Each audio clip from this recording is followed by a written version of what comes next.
Amrishwa kutenga zaidi ya shilingi milioni 100 kwa waathiriwa wa maandamano kutoka kwa mkoba wa fidia wa serikali wa shilingi bilioni 2.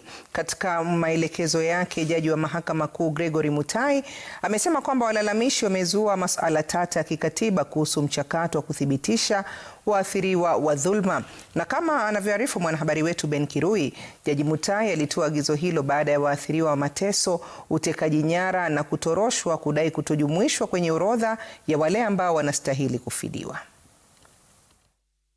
Baada ya serikali kutamatisha awamu ya 3 ya kuwafidia waathiriwa wa maandamano, sasa mahakama imepiga breki kwa muda kuendelea kwa mchakato wa kuhakiki waathiriwa wengine hadi kesi iliyowasilishwa mahakamani isikizwe na kuamuliwa.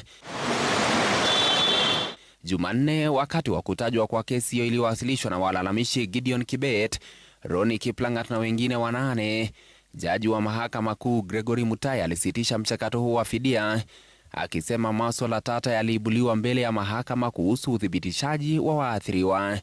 Jaji Mutai alielekeza serikali kutenga mara moja shilingi milioni 105 zilizosalia kutoka kwa mkoba wa fidia wa shilingi bilioni 2 zilizoidhinishwa na kamati ya fidia kwa waathiriwa wa ukiukaji wa haki za kibinadamu linaloongozwa na Profesa Makau Mutua. Jaji Mutai akiongeza kuwa mahakama itaamua iwapo orodha ya majina ya waathiriwa walioorodheshwa na Tume ya Kitaifa ya Haki za Kibinadamu nchini KNCHR ilijumuisha waathiriwa wote. Katika orodha hiyo, kulingana na mahakama, waathiriwa wa utekaji nyara hawakujumuishwa. Waliouawa, walioumia na walionyanyaswa kijinsia tu ndio walioorodheshwa.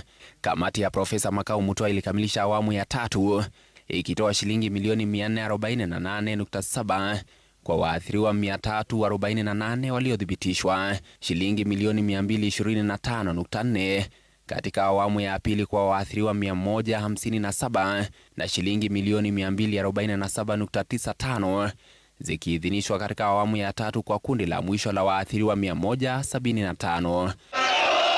Waathiriwa wa utekaji nyara na kutoweshwa, hata hivyo, walilalamikia kubaguliwa kwa kutoorodheshwa miongoni mwa waathiriwa waliopitia dhulma kwenye mikono ya serikali. Ben Kirui, runinga ya Citizen, Nairobi.